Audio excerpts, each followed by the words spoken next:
Hi everybody. We know that right now we are on Wednesday night here in the Kotel in Jerusalem. The portion is the portion of Korach.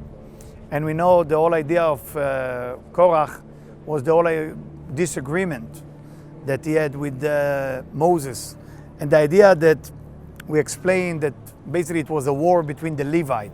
Everybody was belonging to the Levite. And the Zohar explained that basically what was the argument about. The Zohar write about Korach that he was radaf achar she'eno shelo. He was chasing something that not belonged to him. And the Zohar explained when somebody chasing something that not belonged to him, even what's belonged to him disappear. הרודף אחר שאינו שלו, גם מה ששלו, unfortunately, even what's belonged to him has to go away. And that's exactly what happened to Korach. And the idea, what can we learn from that as people? The Midrash, the story telling us that when Korach challenged Moses, he was asking him two questions. One question, he said to him, Bayit shekulo sfarim, a house that's full of books, that it need mezuzah. Second question, he said, Talit shekula tchelet, האם צריכה חוט tchelet? Is it need one string of blue? Tchelet mean blue. But of course, I'm not going to go to the details as Rabbi Yehuda Tzvi Brandwein explained the details of everything. I would like to go to the more, why did he challenge Moses? And why did he challenge his leadership? And the idea, the challenge of Korach told Moses was about that he told Moses, if a person is full of books, meaning full of knowledge, does he still need mezuzah? Does he still need emunah? Does he still need a faith? Does he still need to have certainty in the Creator? And the tchelet, the talit, mean if a person is totally a believer, does he still need knowledge? And for both questions, Moses answered to Korach, absolutely yes. And we need to understand this question. Why did Moses answer Korach to both questions? Yes, absolutely yes. And it's very, very simple. Because our spiritual knowledge, our Torah, the way we understand things, we need to understand there is two ways. One way called the emunah, the certainty, the belief system, and one way it's called the knowledge, the yeda. We need both ways. It cannot be just yeda, it cannot be just knowledge, and it cannot be just a belief. We need both ways. If a person just ever believe, one day he will not believe, so he's going to fall apart. If a person just have a knowledge, then as the Zohar in Tikkunah Zohar, right, he will become atar yavesh. Like Bereshit, the same letter as atar yavesh. Person get dry out because there is no warmth, there is not real emunah. A person has to mix yeda, knowledge, together with emunah, together with certainty. When a person have both way, then he has a way to make it. So when Korach challenged Moses, and he's telling him, Bayit shekulo sfarim, a house full of books, need a mezuzah, talit shekula tchelet, need still a string of tchelet, that was actually the challenge, to mix knowledge together with emunah. Now what can we learn from that as people, as simple people like us? What can we learn from that? Many times we get jealous. Why we get jealous? Where is the kin'ah? Where is the jealousy come from? Well, we see somebody has a better life. And we think the Creator, God in heaven, forget about us. All of a sudden, we forgot about us. He got a better car than me. He got more money than me. He got more kavod than me. And I said, it's got to be a mistake in heaven. I got to correct it. No. I mean, the Creator is everywhere. When we get jealous, it's not about getting jealous from another person.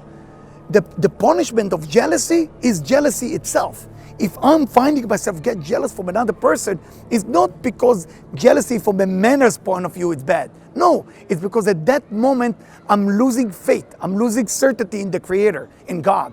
And a person has to make himself strong all the time to go back. I know that there is a reason for everything. I know that the pain I'm going through, for I do everything and I got nothing. This guy doing nothing and I got everything. There is cheshbon, there is calculation. There is exactly how it's supposed to go. Korach, I have to say, in the end, when the earth opened and Korach fell down, he says something beautiful, and that's why he did tshuva. It say that Moses is real, okay? The Torah is real. The Torah of Moses is real. Because he was capable to understand in the end of his life that everything that he was suspicious of was wrong. That he realized Moses didn't come up with that idea to become a leader or to make his brother the Kohen. It was everything, the system, how the Creator exactly wanted. What we want to get from it, especially this week, especially this Shabbat Korach, is to get into a place that we get along with each other. Because after Cain and Abel fight, what happened to Cain and Abel? Cain, according to the Ari, the letter Kuf of Cain been going later to become Korach. The letter A of Moses, according to Rabbi Isaac Luria, become the A from Abel into Moshe. So basically, the two brothers keep meeting each other, and they're going to meet each other. Rabbi Akiva, again Cain, Rabbi Shimon Bar Yochai, Evel. The Ari HaKadosh, Rabbi Isaac Luria, Evel. Rabbi Chaim Vital, Cain. It's going to come down from a point of Gilgulim, from a point of reincarnation, the same thing. But we got to find a way to get along with each other.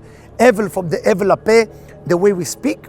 Okay? Cain is Yadayim, is how they work with the hand. We need to learn to get along with one another. We're looking at the temple, we're looking at, unfortunately, what left. It says that the temple will be destroyed 2 times. And the 2 times the temple will be destroyed was Tisha B'Av. And it's soon going to be between Shiva Asar B'Tammuz, 17 of Tammuz till Tisha B'Av. What happened to us? What happened to us? We couldn't get along. Why we couldn't get along? For all the right reason. Somebody hurt you, somebody stole from you. Well, we always have a reason. We all have a reason why to get jealous or to get upset. The Ari HaKadosh and Shara Gilgulim write like that. He write that there is 3 people that come back with you in a Gilgul, in a reincarnation. How do you know that that person is come with you from another lifetime? Either you love them for no reason, either you hate them for no reason, or either you get jealous of them. Kina, Sina, Ahava. And the idea, we are in Yerushalayim, Ir HaKodesh. We know there is 4 Arei Kodesh. We have Yerushalayim, we have Hebron, we have Tzfat, we have Tveria. This is Arei HaKodesh. This is Yesod Shel Esh. The fire can be a fire of hatred or jealousy, or it could be a fire of love. We gotta work on ourselves to find the good in one another. As the Baal Shem Tov said, to find the good in one another, that's the ultimate goal. And when we cannot find the good in one another, that's when everything starts to fall apart.